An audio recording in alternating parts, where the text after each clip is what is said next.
I'm Batman. Easy, miss. I've got you. You've got me! Who's got you? Mr. McGee, don't make me angry. You wouldn't like me when I'm angry. I'm a doctor,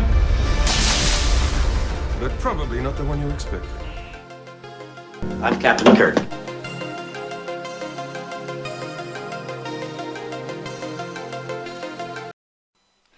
Welcome everyone to the special Geek This Week presentation, and this is the Dr. Britt Baker D.M.D. panel from Pensacon 2021 at the Rex Theater in downtown Pensacola, Florida.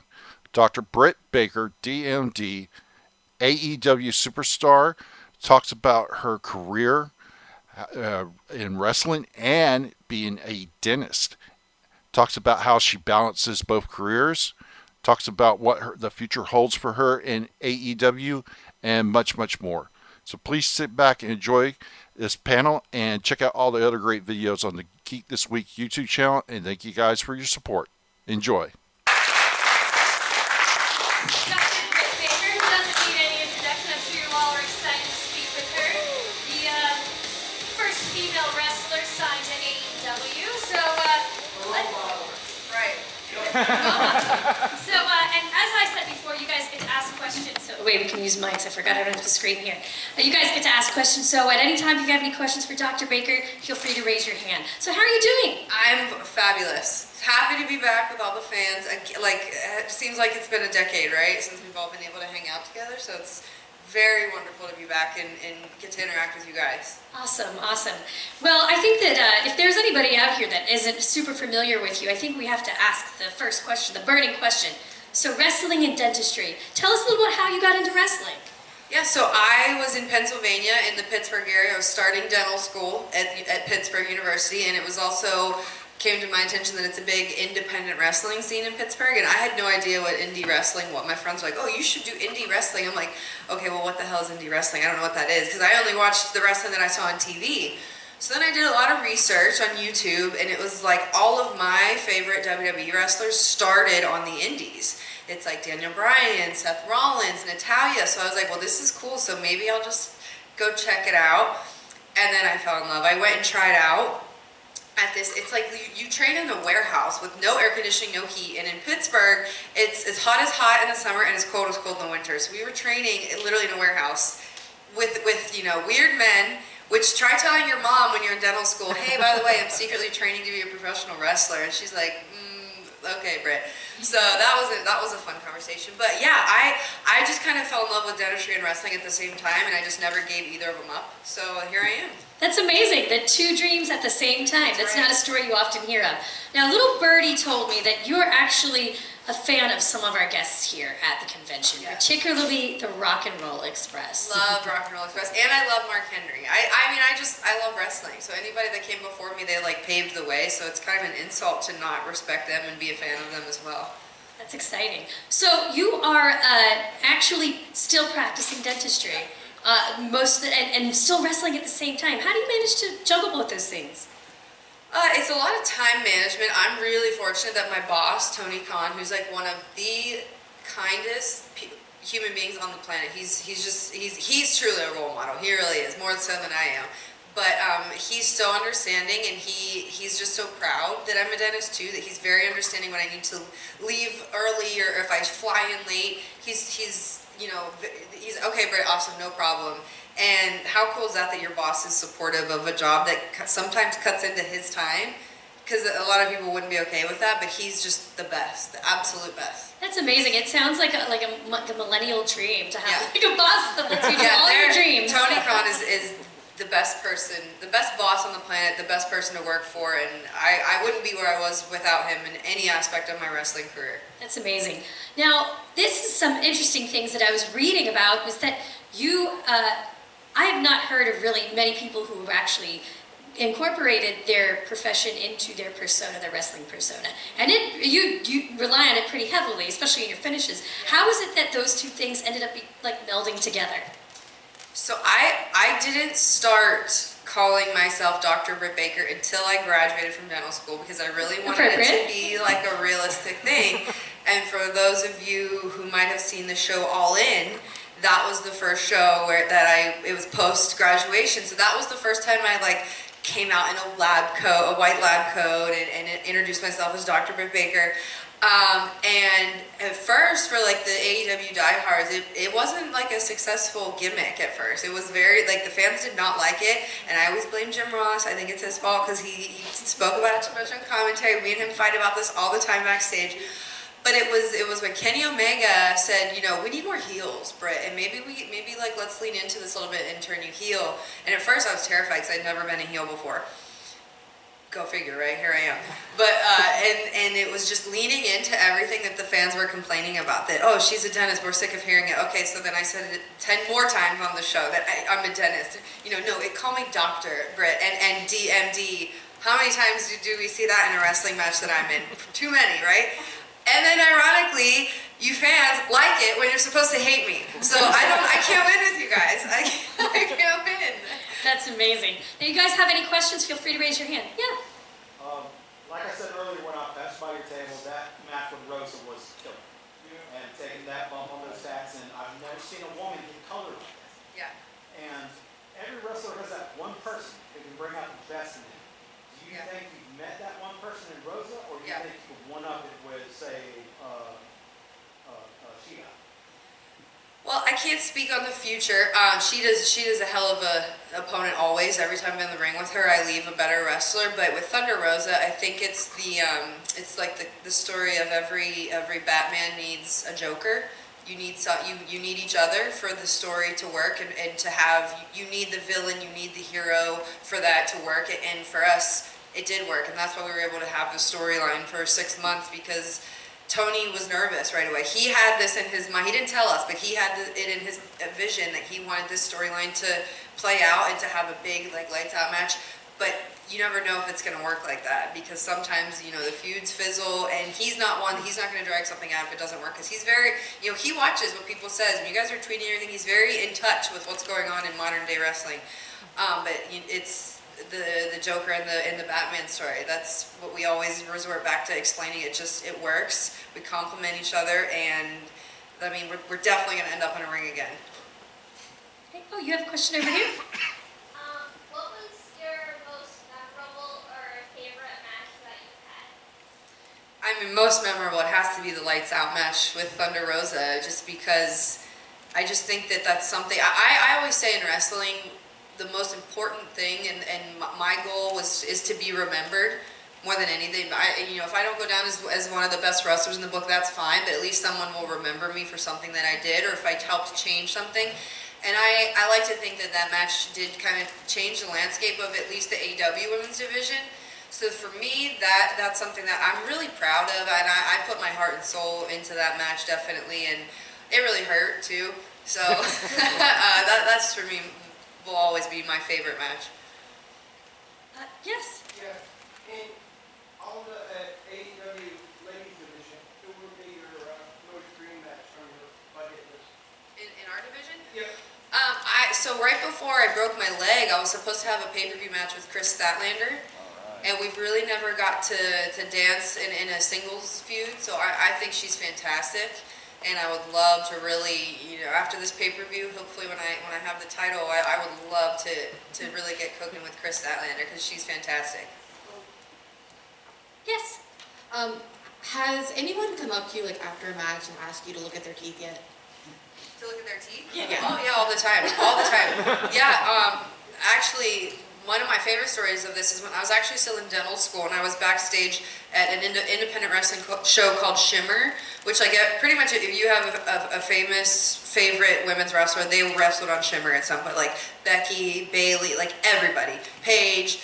So I wasn't booked for it yet because I was like a year into wrestling, so I was just backstage, you know, minding my business, and I get a call, hey, we need you upstairs now. So I'm thinking I did something wrong. I'm like, shit, what did I do? I'm in trouble. No, here's Shayna Baszler, broke her front tooth, and they were like, "What do we do? Her front tooth is broken." So I had to call, and I couldn't do anything about it yet. I was still in dental school. I didn't know what to do. But I knew an endodontist in the area, and she needed a root canal and a crown on her tooth. And every time I see Shayna now, we still talk about this, when she broke her tooth, and I had to save the day as like a new wrestler and a new dentist who I had no idea what I was doing in either fields. So I saved the day. That's amazing. That's hilarious. Any other questions? Well, keep in mind all your questions. Oh, what are your questions? So that match you had with Thunder Rosa on St. Patrick's Day, that's probably one of the greatest matches I've ever seen. So my question is how bad were the injuries after the match?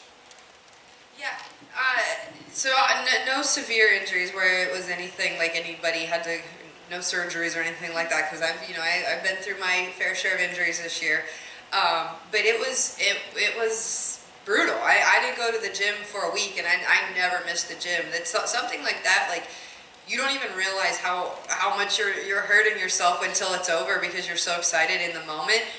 That was the other thing about the matches. We didn't have fans there, so we're just like hoping and praying it's as good as we thought it was in our heads. They're like, "Oh my God, please let this hurts so bad. I hope this is a good match," type things. But I mean, in the dental office, from my whole back and the whole way down my arms, I had like thumbtack scars for a week, and my staff is like, what is going on here? What is all up and down your arms? And it was like the little stab wounds from all the thumbtacks.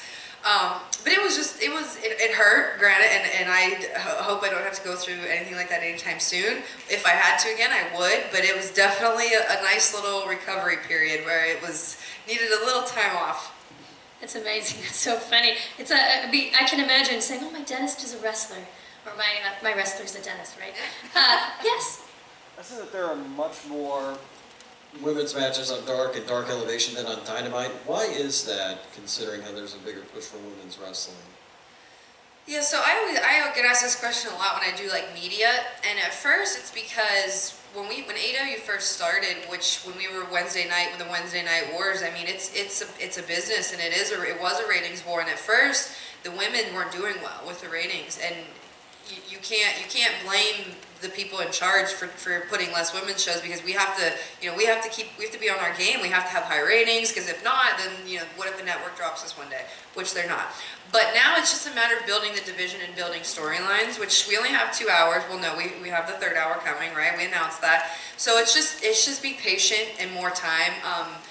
There's more matches, period, on Dark and Elevation, because we have more time, and it's YouTube, and we can run YouTube until like 2 in the morning, right? We have till 10 p.m. on Wednesday nights. So it's just be patient. Our women's division is headed to the moon this year. I promise you that, with everything we have in the works, everything that we're doing now, we're working towards. So there'll definitely be way more women's matches in the future when I'm champ. So, sure. With the Jericho Cruise promo, that was your first heel promo, I think. When you finished that, before you saw the reaction, like, did you know it was a Grand Slam? How did you feel about it? So that was like my first live promo ever.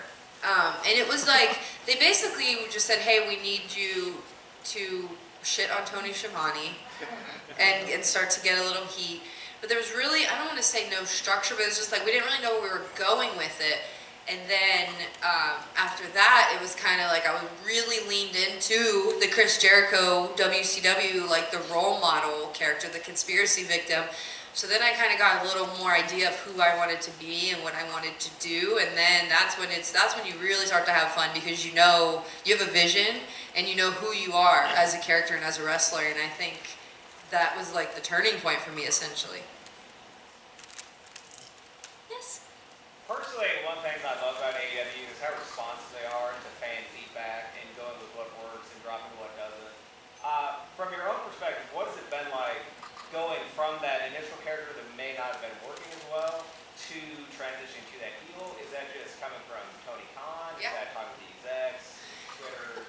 Yeah, Tony, specifically Tony and the EVPs are very in touch with what the fans say, do, their reaction. They listen to the critics, the podcast, everything, because you have to. Right? This is like a survival of the fittest industry right now.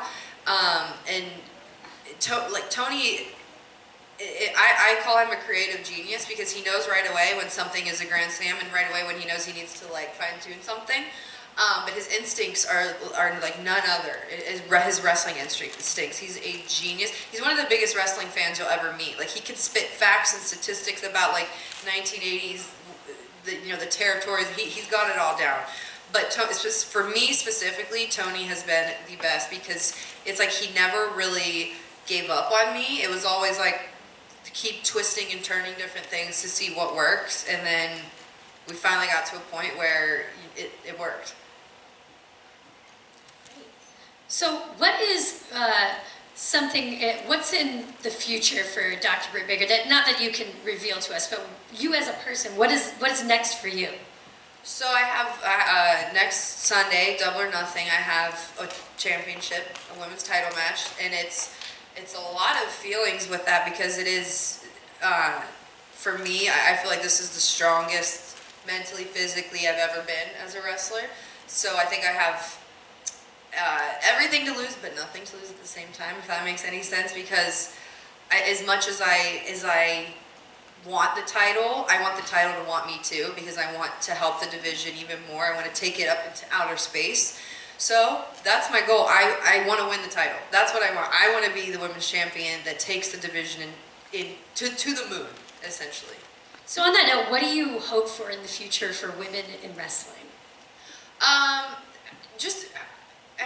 We always say equality, but more than that, I just want for the AEW women's division. I sound like a broken record with this, but for us to be remembered, and not just me, and not just Thunder Rosa, but like Shida has been the best women's champion, one of the best women's champions of all time, I think, because of what she's done in such a difficult time. And if she does retain and she is champion, that's fine. I'm still going to come for her next month and then the month after anyway, because I still want to be the champion. But you can't knock her for everything she's done, because it is hard to carry a division when you don't have fans, when you don't know when you're going to be able to come to work the next time, but you still have to carry the brand on your back. So as much as I'm coming for Shida, I respect her. That's great. Yes? If you ever thought about like having a tag team partner or a faction, who would it be? So if you didn't hear the question, you said, have you ever thought about having a tag team partner? Or a faction, and who would Or faction, and who would they be? So this might be a little controversial, but if we were to do mixed tags, two people that I very much get along with, don't judge me, MJF, okay, I really get along with MJF and Ricky Starks. Ricky is so, I don't know if any of you have seen, but he has a fractured neck right now. We wish him the best, but it doesn't matter because he is such a freaking star that in the next year, he's going to be one of the top names in the industry. He is, I'm telling you, he's like the next Rock. He can talk, he can walk, he can wrestle, he can do anything and then some, and he's so entertaining, and he's one of my best friends. So, I mean, me and Ricky together, that's guaranteed money for everybody. That's great. So, did you have a question? Yeah, I have a question. Whenever Nia Jax made her debut on Monday Night Raw, what was going through your mind when they just threw you in there? Well, exactly that. They just threw me in there. So I was sitting back there in catering, and someone came and grabbed me. They said, hey, we're going to use you for a match on Raw. And I had done extra work like 15 times at this point, and it's always the same. When you're an extra WWE, you just kind of sit in the back and you hang out in catering, and if you are needed to be like a paramedic or something, you do that, or security or whatever. And I thought it was a joke at first. Like I thought they were like ribbing me, and it's like, oh, they're picking on like the new girl. And then it wasn't a joke at all, and that was one of the most nerve-wracking nights I've ever had, because this was her debut for Raw, and you knew they were going to build her and then some because of who she is, what she can do. I mean, look at her. She's literally a force to be reckoned with. And then there's all the pressure on you to make her, like I needed to make her look good. That's, oh my God, I was in the back, I was literally pacing back and forth, and I remember it was Rosa Mendez that came up to me and was like, are you okay? And I was like, no, I'm not, but I'll get through this. And Rosa Mendez and I are good friends to this day. She lives in Pittsburgh. But anytime when someone else, you have to make someone else look good, or someone else is relying on you, it's like the worst kind of pressure, because it's not just you, you have someone else looking out for you too, that they're like, hey, I need you to do your job here. And I think that's the worst kind of pressure. So we have time for, you have a question back there? Okay, way in the back. Is this on? Yes. Who is your favorite and least favorite in AEW? What is your favorite and least favorite in the AEW? Okay, well, my least favorite, Thunder Rosa. My favorite, I'm gonna have to say it's a tie between Ricky and MJF. What about Chris Jericho? Oh, Chris Jericho. So he's like not even in that realm because he's like my idol. And he's one of my favorite wrestlers. And then now I come to AEW and he's my mentor. So how lucky am I, right? That somebody that, it's like literally who I derive my character ideas from. I get to work with him one-on-one. It's a dream come true, and a huge factor as to why what I'm doing right now is so successful is his contributions to it. And what are your thoughts on Sting arriving in AEW? Sting? Yes. Oh, how cool was that? And none of us knew when he was there. So I had just gotten done, I don't know if it was a match or a segment, but I came back through the tunnel and I look up and there's Sting. And there's literally, somewhere there's a video of me where I'm like, oh my God. Because he's just standing there and like the face paint and everything. No one knew Sting was there. No one knew he was debuting. And he's literally standing there, the face paint and the baseball bat and everything in my face. I'm just like, and he goes, hi. And I'm like, hi, I'm Britt Baker. Like a nerd, huge nerd, right? But it's how cool. It's an iconic moment to be able to just walk through the tunnel and you find out you work with Sting now. So. It's gotta be awesome. It's great. Yes? With the current increased size of the women's division in AEW, is there a possibility down the road of there being women's tag team titles? I think so. And that's what we said, that would be good for everybody because that would be more TV time for the women, more utilization of the women, and I'd be gunning for those belts too. So I guess I need to find a partner. Someone else had their hand up a second ago. Did I miss it? We have time for about 2 or 3 more questions, so be thinking of what you want to ask Dr. Britt Baker. So you have the match that's coming up. What is kind of coming down the road as far as AEW in general? So we hit the road soon, which a lot of us, we were saying, we're like, man, we forget what it feels like to be in a full arena with like 5, 10, 15,000 fans. And I think our company specifically, we started off, we're fueled by the fans because All In was not a sponsored show by any major company, and All In, although it wasn't directly AEW affiliated, it wasn't, but it's what started this, and it was an independent show essentially, and there was such a great reaction, and Tony Khan was there at All In, and it kind of took off from there. So it's the fans are the heart and soul of AEW, so to be back on the road with them, we cannot wait. We've been going crazy. I mean, Jacksonville's great, but we need to get the hell out of Jacksonville. I'm sorry.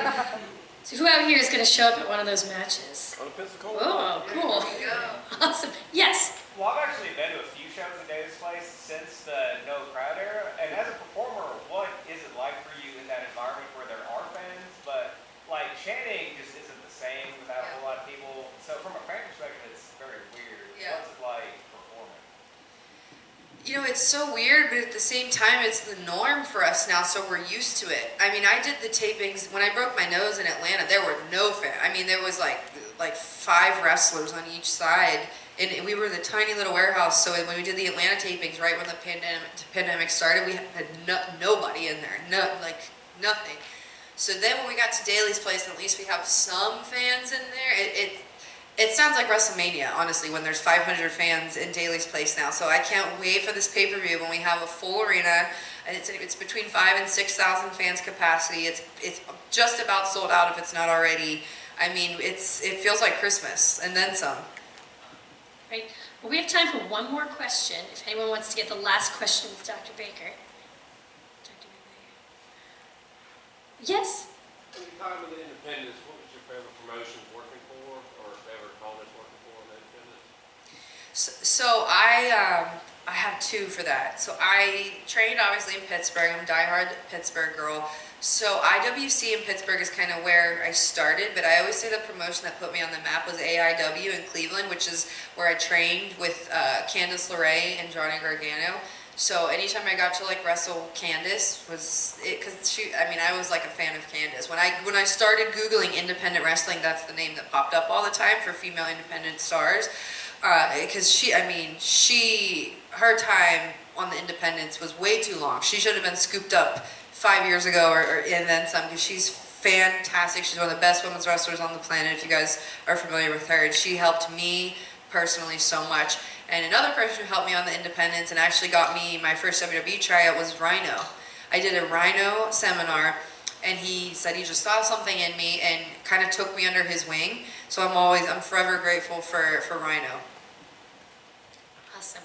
Well, we want to thank you, Dr. Britt Baker, for speaking with us this afternoon. And make sure to go by her table and get yourself a picture and a signed photo and speak to her. So everyone give it up for Dr. Britt Baker. Thanks, guys. Watch the pay-per-view.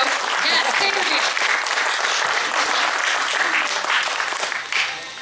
And stick around for the next event.